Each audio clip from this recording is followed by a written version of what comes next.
दोस्तों, स्वागत है आपका हमारे यूट्यूब चैनल पर। दोस्तों, आज के इस वीडियो में हम लोग जिक्र करने वाले हैं किरचॉफ का नियम। दोस्तों, किरचॉफ के दो नियम होते हैं, फर्स्ट लॉ और सेकंड लॉ।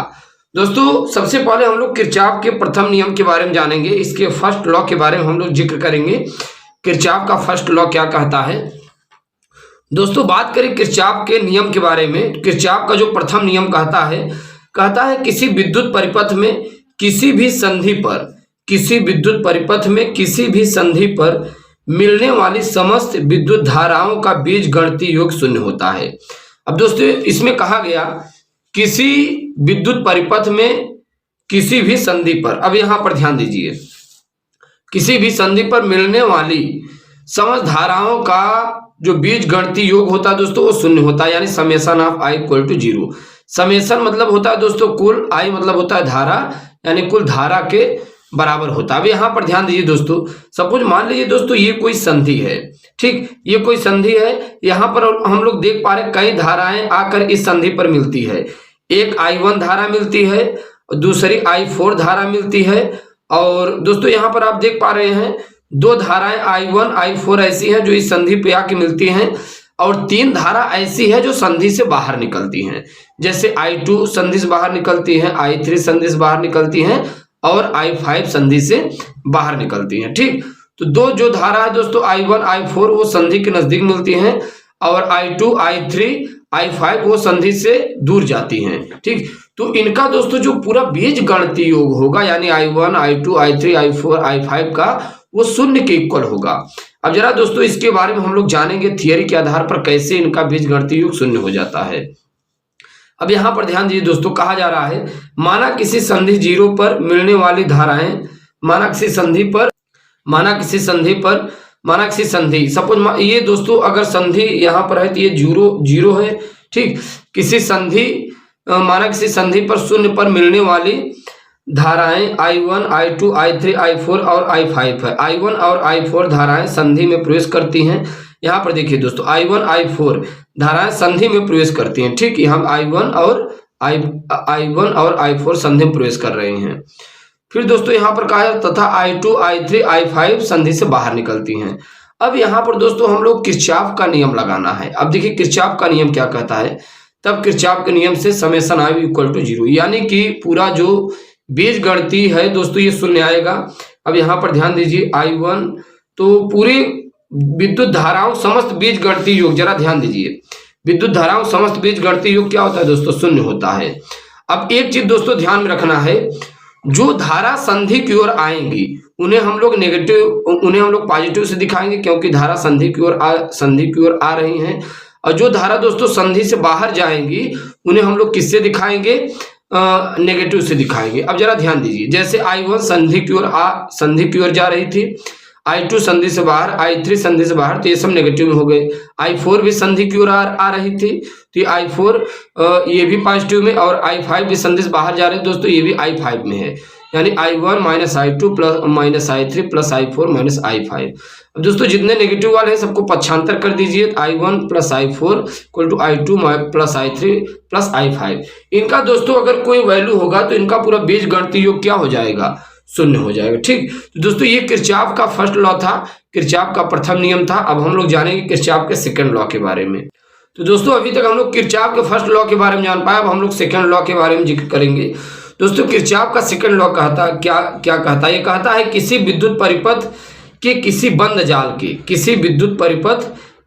बंद जाल के विभिन्न भागों में प्रवाहित होने वाली विद्युत धाराएं, जरा ध्यान दीजिए, किसी विद्युत परिपथ के किसी बंद जाल के विभिन्न भागों में प्रवाहित होने वाली विद्युत धाराओं एवं संगत प्रतिरोधों के गुणनफल का जो बीजगणितीय योग होता है उस जाल में उपस्थित कुल विद्युत वाहक बलों के बीजगणितीय योग के शून्य के बराबर होता है। अब जरा ध्यान दीजिए, यहाँ पर फिर आप ध्यान दीजिए दोस्तों, किसी विद्युत परिपथ के किसी बंद जाल, यानी कोई विद्युत परिपथ है उसका जाल क्या है, बंद है ऐसे। ठीक, बंद जाल के विभिन्न भागों में प्रवाहित होने वाली विद्युत धाराओं, यहाँ पर देखिए विद्युत धारा विभिन्न भागों में प्रवाहित हो रही है। ठीक, एक इस भाग में, एक इस भाग में है। ठीक,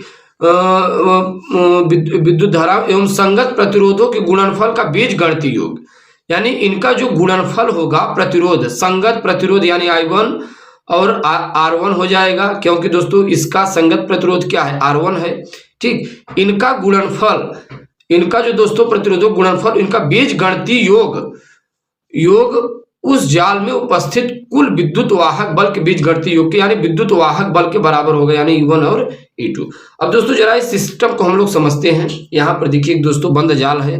ठीक, बंद जाल में दोस्तों कुल दो हैं, जैसे ABCD। ठीक, एक है DCEF।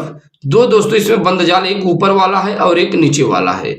तो यहाँ पर आप देख पा रहे हैं दोस्तों, यहाँ I1 धारा इस ओर R1 से इस ओर B से A की ओर आ रही है, और यहाँ पर ध्यान दोस्तों जो I2 धारा है वो C से D की ओर आ रही है।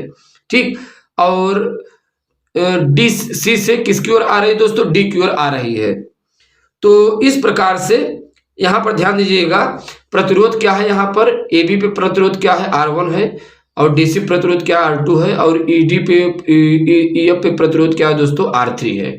ठीक, और इसका विद्युत वाहक बल क्या है, E1 है, इसका E2 है, और इसका विद्युत वाहक बल नहीं दिया है। तो दोस्तों सबसे पहले हम लोग एक एक बंद जाल के बारे में जिक्र करेंगे। यहाँ पर ध्यान दीजिएगा, विद्युत परिपथ में दो बंद जाल होते हैं, ABCD और CDEF। ठीक, प्रथम बंद जाल ABCD के लिए, प्रथम बंद जाल दोस्तों ABCD के लिए, तो यहाँ पर ध्यान दीजिए, प्रथम बंद जाल क्या है दोस्तों, ABCD के लिए। इसके लिए हम लोग देखेंगे ABCD के लिए। ठीक, तो यहाँ पर देखिए दोस्तों, हमने कहा था किसी विद्युत परिपथ के किसी बंद जाल के विभिन्न भागों में प्रवाहित होने वाली विद्युत धारा और उनके संगत प्रतिरोधों का गुणनफल।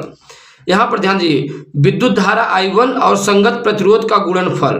ठीक, यहाँ पर ध्यान दीजिए, I1 और R1। ठीक, संगत प्रतिरोध का गुणनफल, विद्युत धारा संगत प्रतिरोध का गुणनफल, और इसका जरा दोस्तों ध्यान दीजिए, I1 धारा और संगत प्रतिरोध का गुणनफल क्या, I2 है। तो दोनों का हम क्या करेंगे, योग करेंगे। यहाँ पर दोस्तों योग हो जाता है, यहाँ पर देखिए योग लिखता भी है इसके डिफिनेशन में, बीजगणितीय योग के उसमें उपस्थित विद्युत वाहक बलों के बराबर होता है।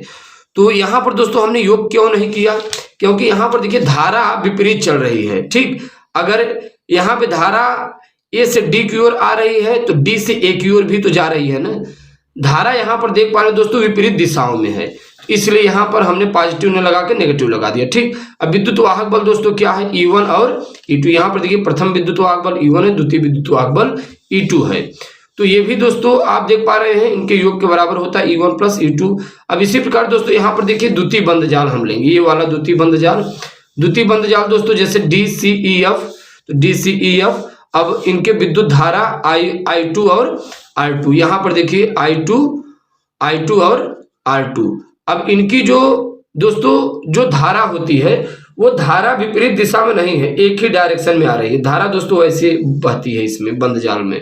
ठीक, तो इसमें हम योग लगा देंगे, प्लस का साइन लगा देंगे, I1 प्लस I2। यहाँ पर देखिए धारा इसका क्या होगा दोस्तों, यहाँ पे जो धारा बहती है वो I1 प्लस I2 है। ठीक, इस प्रकार से I1 प्लस I2। और यहाँ पर देखिए इसका दोस्तों प्रतिरोध क्या है, R3 है, संगत प्रतिरोधों का गुणनफल इक्वल टू E2। ठीक, तो इस प्रकार से दोस्तों हम लोग सीख पाए किरचॉफ के प्रथम नियम और सेकंड नियम के बारे में। और दोस्तों यदि आप हमारे चैनल पर नए हैं फटाफट चैनल सब्सक्राइब कीजिएगा। इसके बाद हम लोग एक नए वीडियो लेक्चर से मुलाकात करेंगे। Thanks for watching, thanks lot, धन्यवाद।